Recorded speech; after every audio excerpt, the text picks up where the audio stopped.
कथा आई जेव्हा सासू होते. सकाळ झाली तरीही अवनी काल रात्रीच्या विहानच्या बोलण्याचाच विचार करत होती. कारणच तसं होतं. काल विहान जिगीशाला घेऊन घरी आला होता. तशी ती नेहमीच घरी यायची, मन मोकळी वावरायची. पण आज जेव्हा दोघांनी आमचं एकमेकांवर प्रेम आहे, तुमची परवानगी असेल तर आम्हाला लग्न करायचं आहे असं सांगितलं, तेव्हा अवनी आणि आशिष सुखावले. जिगीशा एक सुंदर शिकलेली मनमिळावू मुलगी होती. मुख्य म्हणजे दोघेही एकमेकांना साजेशी आणि सज्ञान होते. त्यामुळे नाही म्हणण्याचा प्रश्नच नव्हता. नाही म्हणायला जिगीशा गुजराती होती हा एक मुद्दा होता, पण अवनी आणि आशिष काही जुन्या विचारांचे नव्हते. आणि शेवटी आपला मुलगा आनंदात राहावा हे सगळ्याच आईबाबांसारखं त्यांनाही वाटत होतं. मम्मा, पप्पा, अहो सांगा ना, तुमचा होकार आहे ना? तुम्ही म्हणाल ते ऐकणार आम्ही, विहान म्हणाला. हो आंटी, अंकल प्लीज सांगा ना.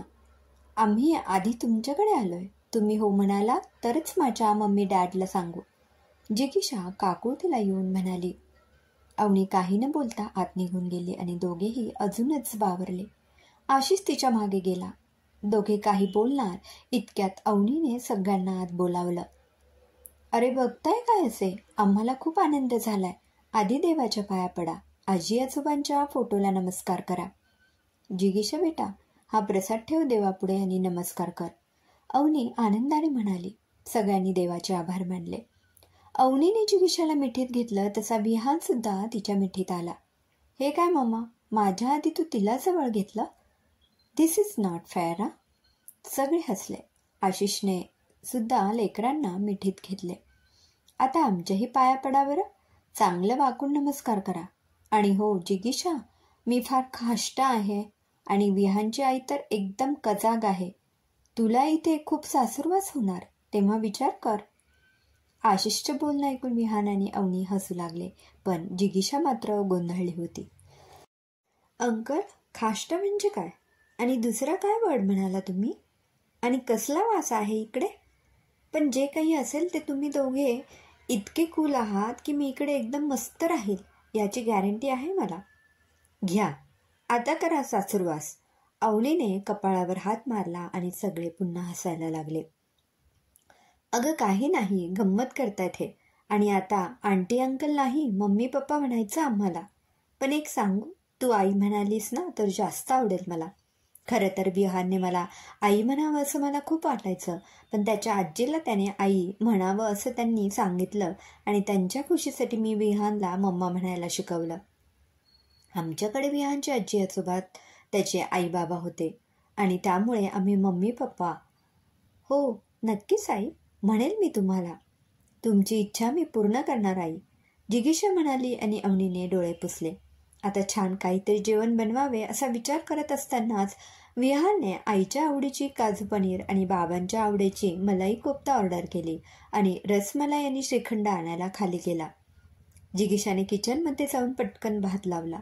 विहानला तिने मिक्स व्हेज आणायला सांगितलं होतं. नंतर तिने कणिक भिजून ठेवली. अवनीने कोशिंबीर केली. विहान तितक्यात आलाच. जिगीशाने भाज्या परतल्या, मसाले घातले आणि तयार भात त्यात टाकून मस्त पुलाव बनवला. थोडे काजू फ्राय करून त्यात टाकले. पार्सल आलंच होतं तेव्हा तिने विहानला टेबल लावायला सांगितलं आणि गरम गरम फुलके करून सगळ्यांना जेवायला वाढलं. हसत खेळत जेवणं झाली. थोड्या वेळ गप्पा मारून जिगीशा घरी परत गेले. गप्पा मारता मारता सगळ्यांनी मिळून किचन आवरलं. सगळं अगदी मस्त होतं. आनंदी आनंद होता. जिगीशाचे आई वडील नाही म्हणणं शक्य नव्हतं, पण जरी ते नाही म्हणाले तरीही अवनी आणि आशिष त्यांना तयार करणारच होते. आता लवकरच जिगीशा घरात येईल आणि आपली मुलीची इच्छा पूर्ण होईल. जिगीशा एक गोड आणि लाघवी मुलगी होती. घरी नेहमी यायची, मोकळेपणाने वावरायची. विशेष म्हणजे विहान आणि ती एकमेकांना अगदी अनुरूप होते. दोघांचं मस्त जमायचं. थोडंफार काही कुरबुर झालीच तर त्यात काय, आपण घेऊ ना सांभाळून. नशिबाने इतकी गोडसून घरात येणार तेव्हा आपणही तिचं स्वागत तसंच थाटात करूया. तिच्यावर भरभरून प्रेम करूया. तिला हवं ते करायची परवानगी द्यायची आपण. आमचं दोघींचं एक मस्त नातं असेल. माझी सगळी स्वप्न ती पूर्ण करेल. मला जे जे करायचं होतं ते मी तिला करायला लावणार. माझ्या अपुऱ्या इच्छा आकांक्षा सगळ्या आता तिच्या रूपाने पूर्ण होतील. मला जसं मन मारून जगावं लागलं तसं तिचं अजिबात होणार नाही, अवनी विचारात हरवली होती. विहान जिगीषाचं लग्न झालं आणि सून घरात आली. सुरुवातीचे काही दिवस हसत खेळत गेले. स्वयंपाकघर अर्थातच अवनी सांभाळत होती. रोज सगळ्यांचे आवडते पदार्थ ती आनंदाने करायची. जिगीषा सुद्धा बिनधास्त आपल्या आवडीचे पदार्थ तिच्याकडून करून लाड पुरवत होती. आरामात उठायचं आणि आयती ऑर्डर सोडून मस्त खायचं, नाहीतर हॉटेलमध्ये जायचं, अशी तिची मज्जा सुरू होती. कधीही लवकर न उठणारी जिगीषा एक दिवस लवकर उठून किचनमध्ये काहीतरी करताना बघून अवनी हबकली. काय ग, आज काहीतरी स्पेशल मिळणार वाटतं आम्हाला. तुला हवं ते कर, माझी काही मदत लागली तर सांग हं. नाही, झालंच माझं.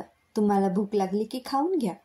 जिगीषा तिथून निघून गेली आणि अवनीने रवा भाजायला घेतला. जिगीषाने मोमोज बनवले होते, पण सकाळी सकाळी अवनी आणि आशिष दोघांनाही ते सहन होणार नव्हते, म्हणून अवनीने उपमा बनवला. दोघेही फिरायला निघून गेले. परत आले तर विहान उपमा खात होता. जिगीषा फोनवर कोणाशी तरी गप्पा मारत होती. अवनीने आशिषला उपमा दिला आणि चहा ठेवायला आत गेली. तितक्यात जिगीषा बाहेर आली आणि दोघांना उपमा खाताना बघून चिडली. तिने बनवलेले मोमोज तसेच होते. काय हे, मी इतकं सकाळी उठून मोमोज बनवले आणि ते खायचं सोडून तुम्ही उपमा खात बसले. आई, तुम्ही का केला उपमा? आणि तुम्हाला खायचा होता तर खा ना, पण विहानला का दिला? अगं, आम्हाला सहन नाही होत आता मैद्याचे पदार्थ, म्हणून मी उपमा केला. आणि आम्ही फिरायला गेलो होतो, आत्ताच आलो. मला वाटलं तुमचं खाणं झालं असेल. विहान, तिने इतकं प्रेमाने बनवलं आहे तर तू खाते. आम्ही पण एखादा टेस्ट करू की, अवनी म्हणाली. पण जिगीषा मात्र खूप चिडली होती. काही ऐकून न घेता ती तणतणात निघून गेली. अवनी काही बोलायला जाणार इतक्यात विहानने तिला थांबवलं. मम्मी, तू काही बोलू नको, नाहीतर ती जास्तच बिथरेल. रागीट आहे ती, पण होईल शांत. मी बोलतो तिच्याशी, तू वाईट वाटून घेऊ नकोस. दिवसभर जिगीषा काहीच बोलली नाही. तिने सगळे मोमोज फेकून दिले. अवनी काही बोलणार होती, पण विहानने नको म्हटल्यामुळे ती गप्पच होती. रात्री जिगीषाने झणझणीत पावभाजी बनवली. अवनी आशिषला तेही सहन होणार नव्हतं, पण न खावं तर पुन्हा सुनबाई चिडेल. अवनीची पंचायत झाली, पण तरीही उगीच प्रॉब्लेम नको म्हणून दोघांनीही पावभाजी खाल्ली. रात्रभर खूप त्रास झाला. सकाळी अवनीला ॲसिडिटीचा त्रास होतच होता, पण तरीही ती गप्प होती. पण आता मात्र हे रोजच होत होतं. जिगीषा जे पदार्थ करायची ते दोघांनाही जमायचे नाहीत आणि आपण काही केलं तर उगीच वाद होतील म्हणून बिचारे तसेच खायचे. विहान टूरवर गेलेला होता, म्हणून अवनीला जास्तच धास्ती वाटत होती. त्याच्या अपरोक्ष उगीच काही व्हायला नको. नवीन आहे पोर, तिच्या कलाने घ्यायला हवं. जिगीषाचे मम्मी डॅडी जेवायला आले होते. तिने मस्त चमचमीत बेत केला होता. अगं बेटा, हे काय केलं आहेस? आम्हाला सहन होत नाही, माहिती आहे ना तुला. वय झालं आहे आमचं, असं चमचमीत मसालेदार नाही पचत या वयात. मम्मा, काय ग, इकडे बघ आई पप्पा कसे खातात मी बनवलं तेही तुमच्याच वयाचे आहेत ना, त्यांना कसा होत नाही त्रास? जिगीषा म्हणाली. अवनी आशिष एकमेकांकडे बघत होते. त्यांचे चेहरे बघून सगळ्यांनाच काय समजायचं ते समजलं. अहो आई, तुम्हाला खरंच त्रास होतो का अशा खाण्यामुळे? मग मला का नाही सांगितलं इतके दिवस? तुम्ही काही म्हणाला नाहीत म्हणून मला वाटलं की चालतंय म्हणून. अरे काय चाललंय इकडे? अवनी ताई, तुम्ही स्पष्ट सांगा बरं. आमच्या पोरीने त्रास दिलेला दिसतोय तुम्हाला. रागवायची बिनधास्त. पोरींना कळत नाही हो आजकालच्या. रोज असलं जेवण सहन होतं का तुम्हाला? जिगीषाशी आई बोलली तशी अवनीने धीर एकवटून सगळं सांगितलं. अहो आई, त्या दिवशी माझं भांडण झालं होतं विहानशी आणि म्हणून माझा मूड खराब होता आणि ते मोमोज इतके बेकार झाले होते ना की मलाही गेले नाही खायला, म्हणून ते फेकले मी. तुम्हाला आराम द्यायचा आणि सगळं आपण करून तुम्हाला खुश ठेवायचं असं मी ठरवलं होतं आणि नंतर तुम्ही खात होतात सगळं म्हणून मला वाटलं चालतंय तुम्हाला सगळं. सॉरी, माझ्यामुळे त्रास झाला सगळ्यांना. पण यापुढेही चालणार नाही हां. मला रागवायच्या हक्काने. आता साधी खिचडी करते. अरे देवा, या सासूसुनांचा एकमेकींना समजून घेण्याचा आणि खुश ठेवण्याचा अट्टहास चांगलाच महागात पडला म्हणायचा. आता तरी आमच्यावर दया करा आणि जरा समजुतीने वागा म्हणजे मिळवलं, आशिषराव म्हणाले आणि एकच हशा पिकला. सासूसुनेची जोडी आता आनंदाने एकमेकींना समजून राहायला शिकली. सासू जेव्हा आई होते तेव्हा सगळंच सुखकर होतं. लेखिका स्मिता भोसकर चित्रवाळ. श्रोते हो, कशी वाटली ही कथा कमेंटमध्ये अवश्य कळवा. पुन्हा भेटूया एका नवीन कथेसह. धन्यवाद.